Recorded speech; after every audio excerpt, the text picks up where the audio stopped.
사랑과 은혜가 풍성하신 아버지 하나님 감사합니다. 오늘도 주님의 뜻을 쫓는 귀한 주님의 성도가 되게 도와주시고 제자가 되게 도와주옵소서.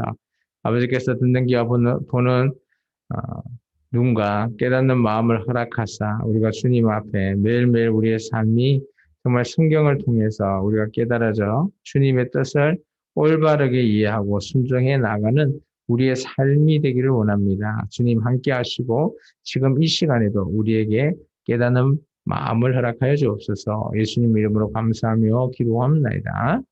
아멘. 인사합니다. 주님 이름으로 사랑하고 축복합니다. 네, 반갑습니다. 우리가 지난주 계속해서 사도행전을 보고 있습니다. 지난주에 사도행전이 2장을 통해서 초대교회와 공동체가 구성하게 되고요. 베드로와 요한 같은 사도들이 어때요? 그 공회 앞에서 서게 됐을 때 정말 그들이 아무 말 못하고 예수 그리스도를 증거했던 그런 것들을 우리가 지난주 그 전에 계속해서 우리가 알아보고 있습니다. 그러다가 베드로와 요한이 성전 앞에 미문에 있는 그를 태어날 때부터 그럴 수 없는 자를 걷게 하고 그 사건을 통해서 또 공회에게 또 서게 되고 또 그 사건이 또 퍼짐으로 해서 이 초대교회가 날이 되면 될수록 계속해서 어때요? 부흥 성장해 나가는 겁니다. 그런 와중에 어때요? 지난주 이제 우리가 마지막 주 4장 우리가 끝을 좀 봤어요. 4장 우리가 32절부터 해서 우리 37절까지 봤잖아요.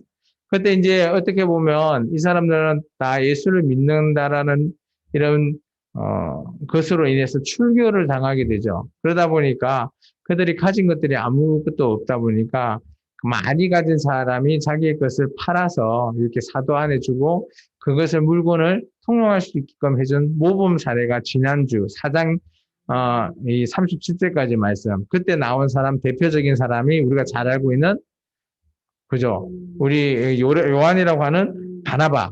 우리 나중에 이게 안디옥 교회 담임 목사로 파송되는 바나바가 모범적인 사람이었어요.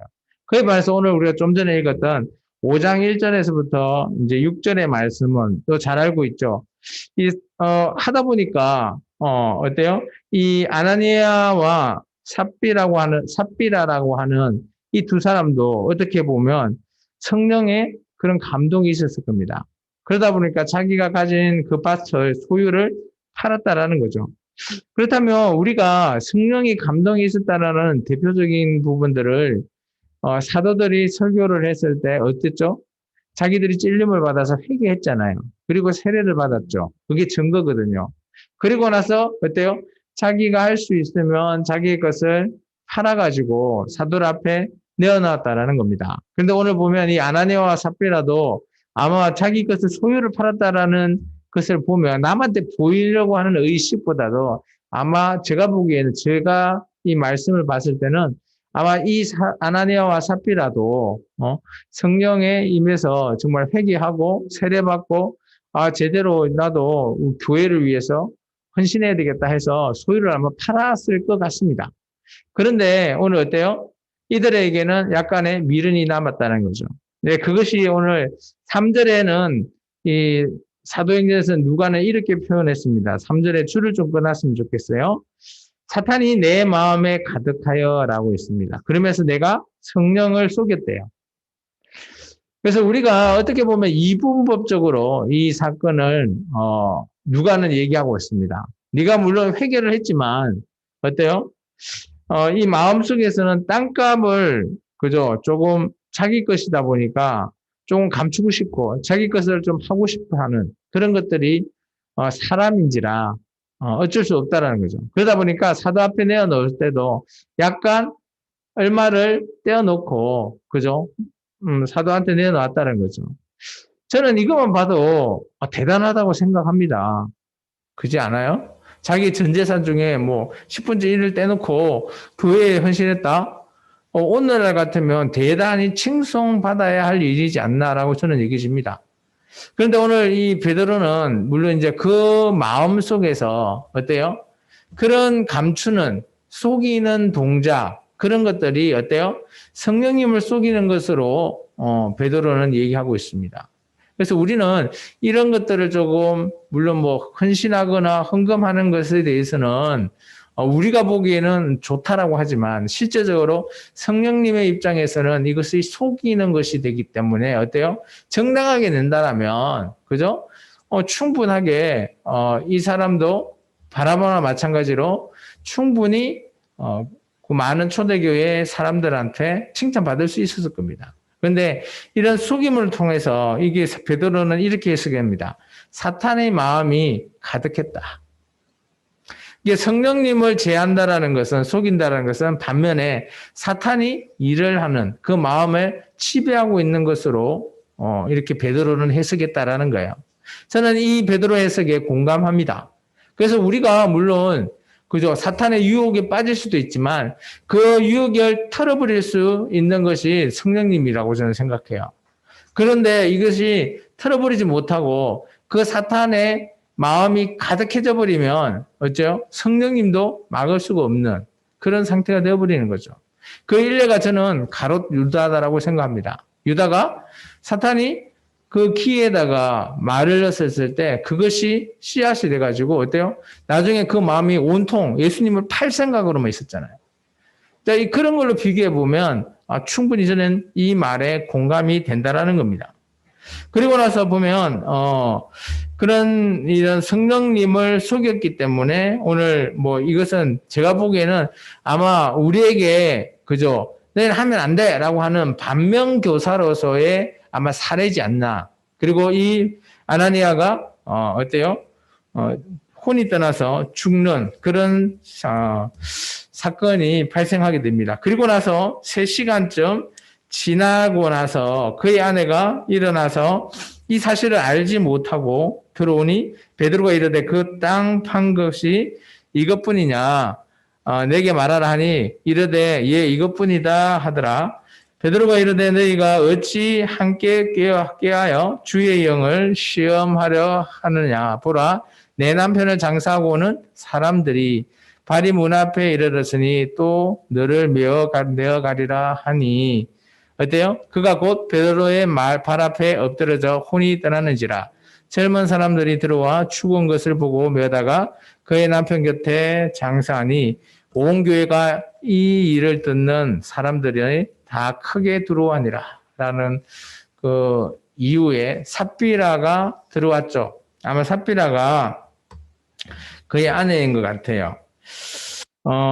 그러다 보니까 이 아내는 자기 남편이 어떻게든지 알 수가 없었나 봐요. 한 3시간 정도 후에 베드로한테 다시 오게 되었는데 베드로가 다시 물어보는 거죠.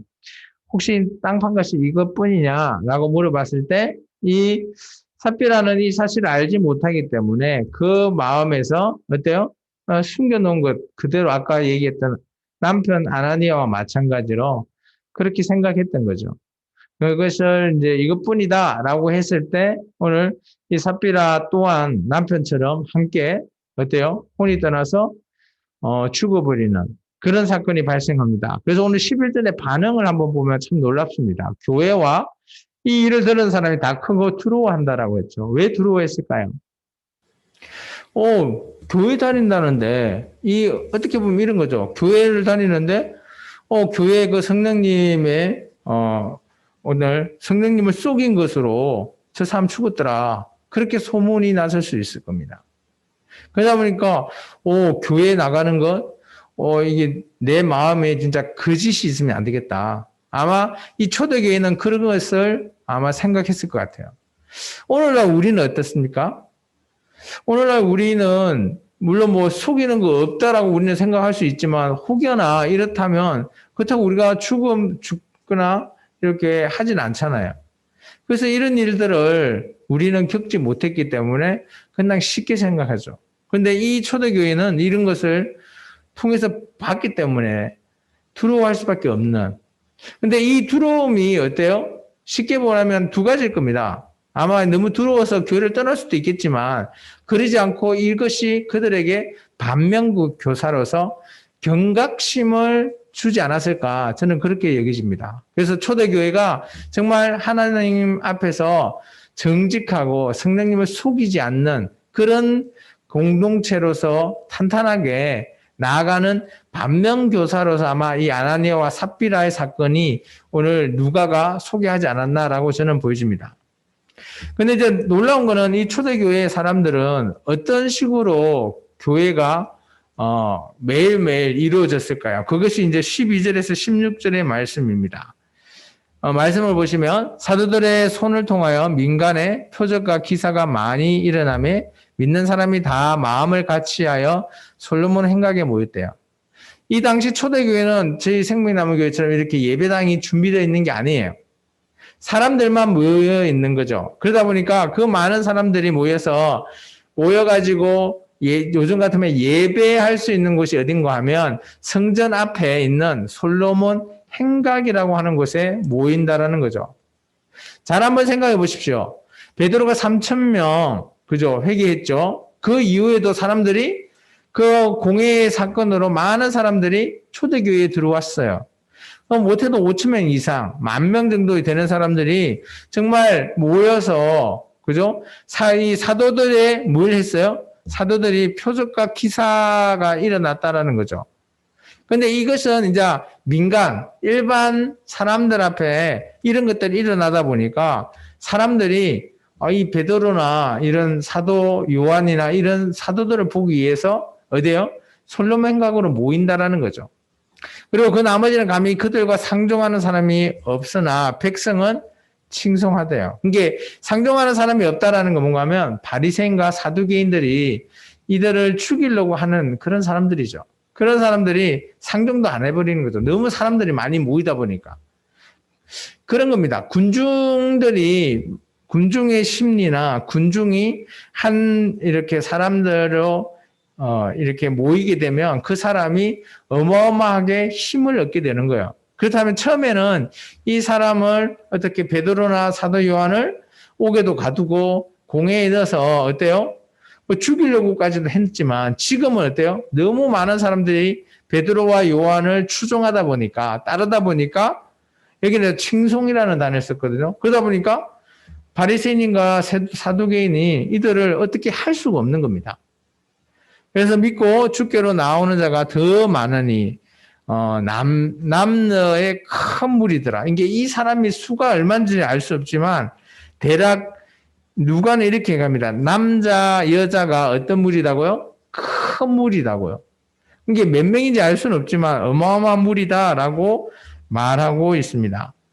심지어서 또 놀라운 거는 아까 베드로와 요한을 만나러 오는 대부분 사람이 어떤 사람인가 하면 병든 사람을 메고 거리에 나가 침대와 요 위에 누이고 베드로가 지나갈 때 혹 그의 그림자라도 누구에게 덮일까 바란대요. 왜 바랄까요? 병을 고칠 수 있다라는 생각.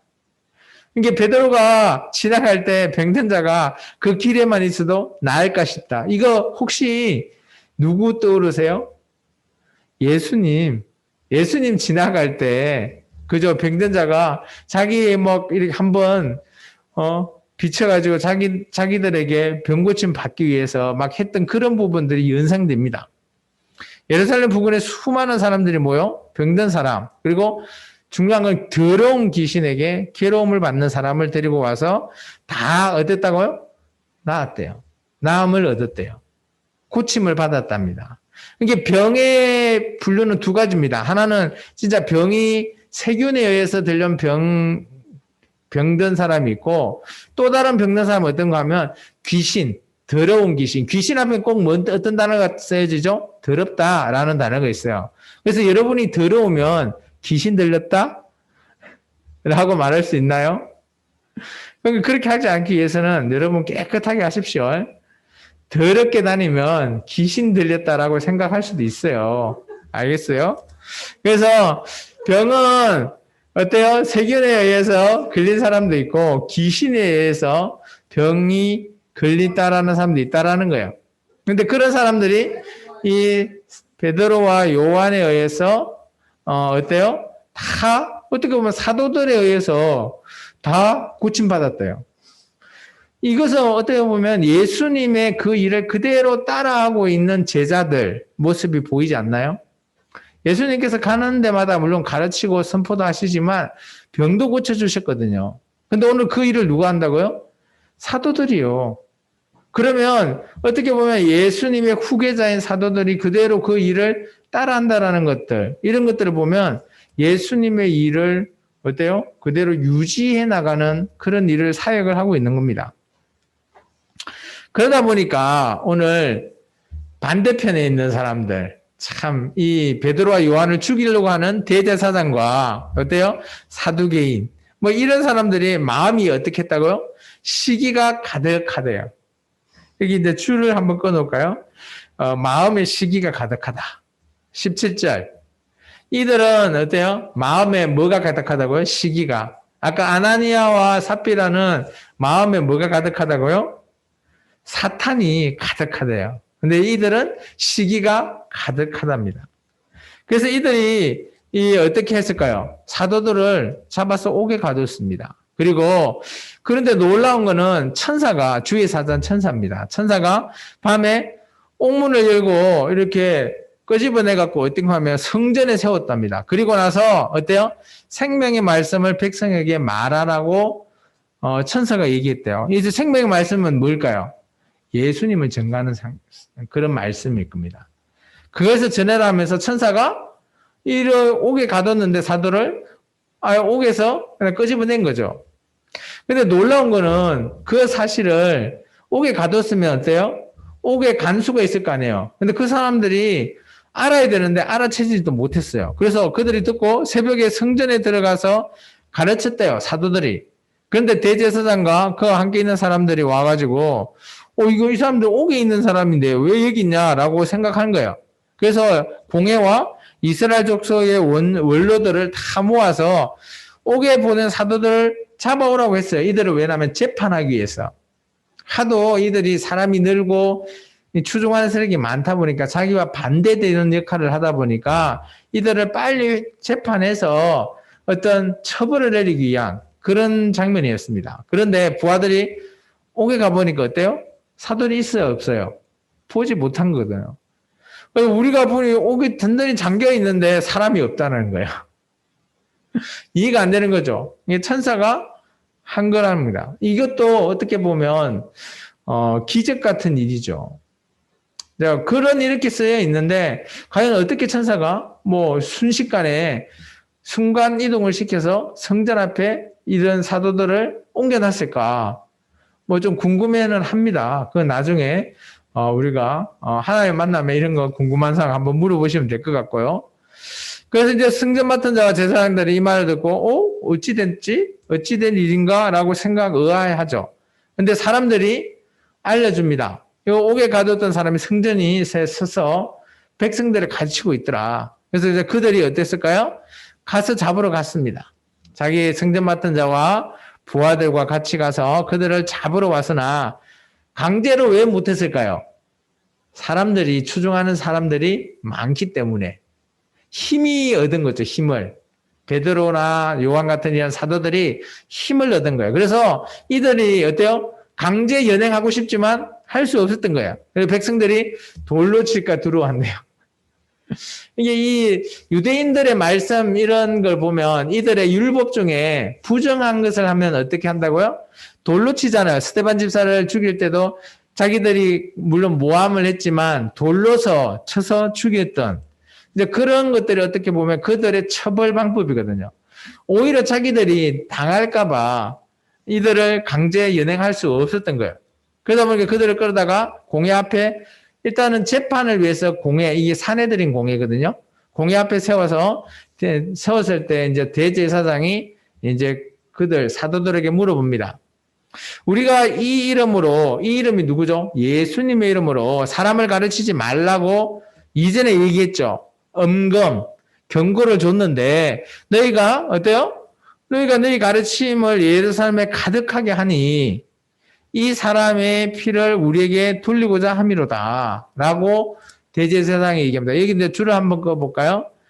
너희 가르침을 예루살렘에 가득하게 하니, 가득이라는 단어를 또 썼어요. 이 아까는 아나니아 삽비라에게는 사탄이 가득하고, 그리고 대제사장 무리에게는 시기가 가득하고, 오늘 사도들에게는 뭐가 가득하다고요? 예수님의 가르침이 가득하다라는 거예요.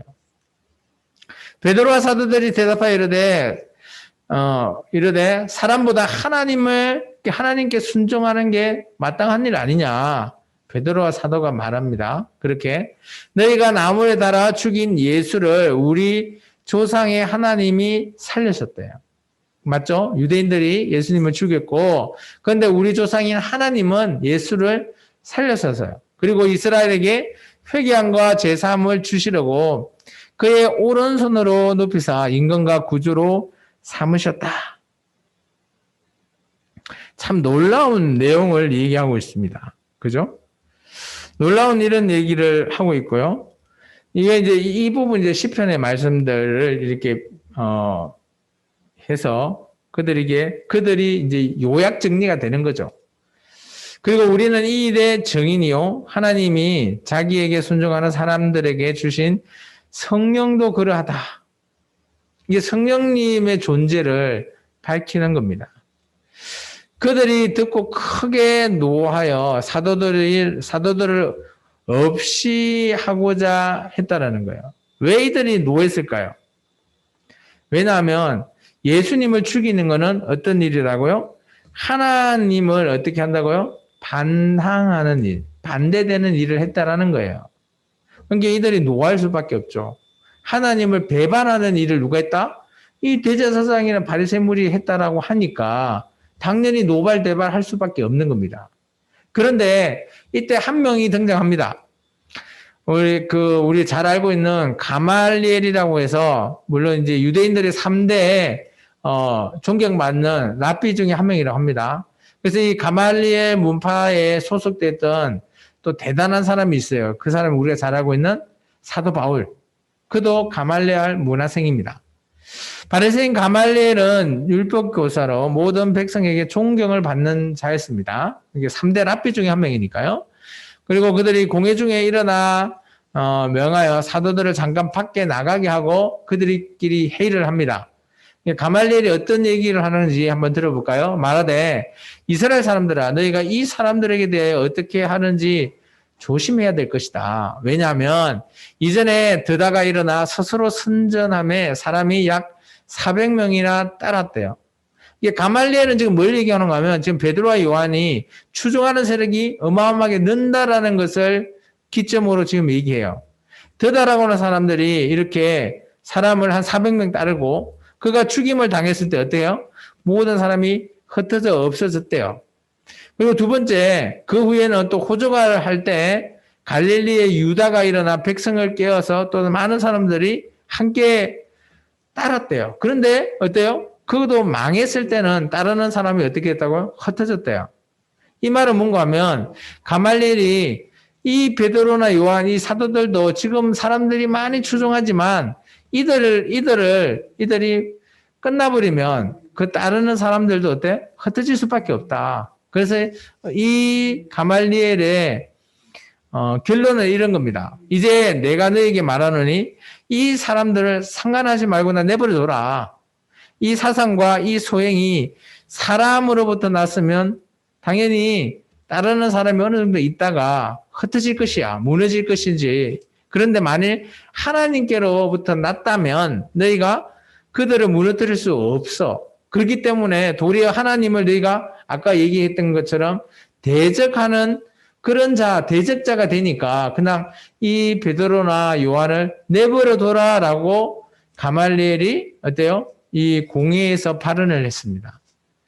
어떻게 생각하십니까? 맞는 얘기 같죠? 틀린 얘기인가요? 저는 이 가말리엘의 얘기가 굳이 어떻게 보면 가말리엘 입장에서 좀 이익적인 얘기를 했던 것 같아요. 왜냐하면 베드로와 요한을 물론 자기들이 처단하기 위해서 열심히 제명을 붙이고 예수님처럼 한다고 하면 또 밀란이 일어날 수 있거든요. 근데 밀란을 해결하기 위해서는 이 제사장이라든지 바리새인들이 어때요? 해결할 수밖에 없습니다. 근데 이런 밀란을 잠잠하게 하기 위해서는 그냥 이 가말리엘 생각은 우리가 그냥 이들 그냥 내버려 두자. 사람한테서 났다면 얼마 오래 가지 않을 거야.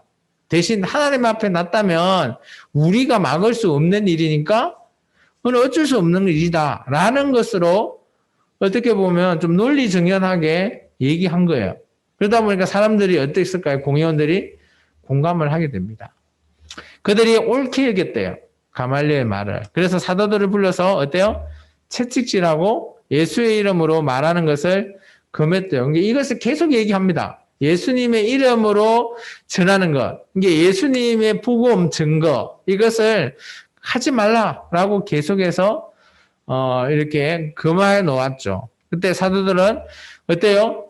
오히려 자기가 채찍을 맞았지만 자기들이 하고 있는 일이 어떻게 돼요? 옳은 일이죠. 그러니까 맞고 고통은 당하지만 그래도 내가 하고 있는 일이 옳구나 라고 스스로 인정이 되는 겁니다. 그래서 그 사도들은 그 이름을 위하여 능력받는 일에 합당한 자로 여기심을 기뻐했대요. 이게 채찍 맞더라도 기쁠 수밖에 없는 거죠. 그리고 공회 앞에서 떠났답니다.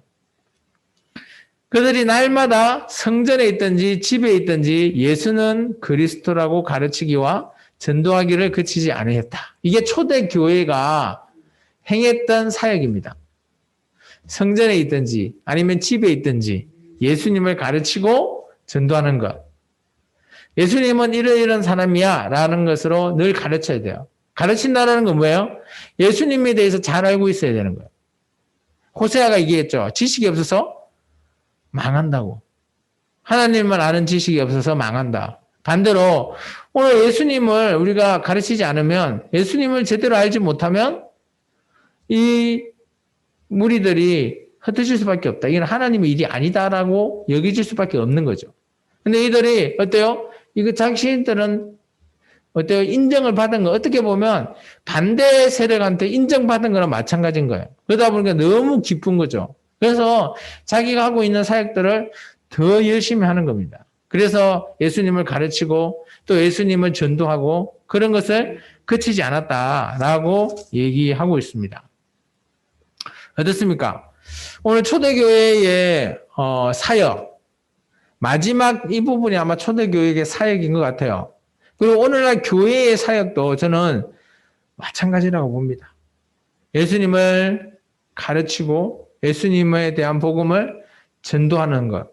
그게 아마 초대교회의 사역이나 오늘날 생명나무교회의 사역이나 동일하다라고 저는 여기집니다. 오늘 말씀을 정리하면 저는 한 3가지 포인트로 정리해봤습니다. 첫 번째, 초대교회에 정면교사가 있는 반면에 반면교사도 있다. 정면교사는 바라바와 같은 사람. 그에 반해서 반면교사는 아나니아와 삽비라 같은 사람이라고 저는 여기집니다. 두 번째, 사도들의 표적은 어때요? 성령님이 일하고 있으시구나라는 것을 느끼게 해줘요. 베드로가 지나갈 때 병든 자가 나아지고요. 또 그죠? 더러운 귀신이 들린 자들이 쫓겨나고 그런 것들은 사도들이 행했던 표적인데 개인 사람으로 표적이 아니라 그와 함께 있던 성령님의 표적으로 여겨진다라는 겁니다. 베드로가 공회에 서게 됐을 때 어떤 마음으로 섰어요? 성령님이 충만한 상태에서 서게 됐을 때 많은 그 공회원 앞에서 예수님을 증거했을 때 그들은 뭐라고 얘기했죠? 베드로한테 너는 일자무식인데 어떻게 이런 말을 할 수 있냐 라고 했잖아요. 그것은 아마 성령님이 일하셨다라고 여기집니다.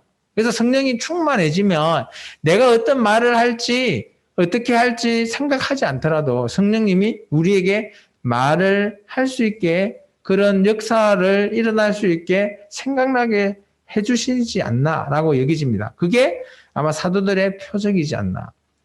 세 번째, 이들이 공회에 섰을 때 그때 천사가 옥에서 끄집어내서 성전에 세우고 또 공회에 세워가지고 얘기했었을 때 그들이 아무 일을 하지 못하는 그런 모든 일들이 어때요?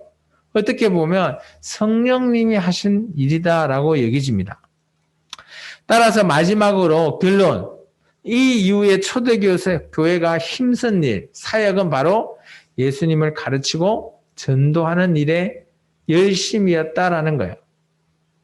그러니까 우리가 교회가 작을 때는 막 이렇게 막 하다가 사람들이 막 늘어나면 어떻게 될까요?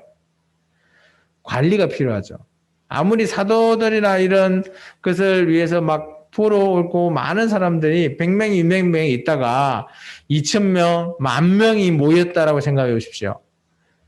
그렇게 되면 뭐가 필요할까요? 그게 다음 주에 얘기할 내용입니다. 그렇게 많은 수가 모였을 때 초대교회는 어떻게 했을까? 그것이 다음 주 내용이기 때문에 그 얘기는 다음 주 알아보도록 하겠습니다. 기도하겠습니다. 주님 감사합니다. 오늘도 귀한 말씀으로 함께 하시고 주님 앞에 예수님을 열심히 가르치고 또 전도하는 우리 생명나무 모든 성도들이 되게 도와주옵소서. 예수님 이름으로 감사하며 기도합니다.